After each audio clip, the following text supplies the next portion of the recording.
որպես ընդդիմադիր։ Շնորհակալություն։ Տիկին Վարդանյան, մի քիչ շատ պրիմիտիվացրեցիք իրավիճակը ՔՊ-ի հետ կապված, ՔՊ-ն հավերժ իշխանություն չի լինելու եւ օրենքները չեն ընդունվում օրվա իշխանությունների համար ու պետք չի գալ այստեղ անմեղ դեմքով խոսել, ասել սահմանափակում է քաղաքացիների իրավունքը։ Դա նորմալ է, որ Ռուսաստանից գալիս են Հայաստանում քվեարկելու եւ ասում են չէ մենք արագ գնալու ենք, որովհետեւ կարող է իրավիճակը խառնվի։ Դա նորմալ է։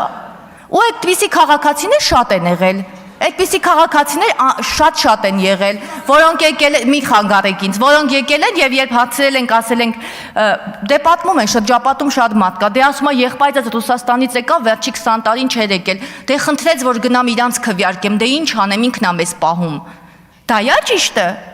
Դա է ճիշտը, որ 20-30 տարի Հայաստանի Հանրապետություն չգան, հետո գան ասեն, ախպերական մեր համար քվեարկեք։ Մեզ խնդրել են, որ ես ինչի համար քվեարկենք։ Դա է ճիշտը։ Քվեարկությունը ախպերական է, թե քվեարկությունը քաղաքական է եւ հանուն Հայաստանի Հանրապետության է։ Ինչ եք եկել այստեղից ինչ որ բաներ եք խոսում։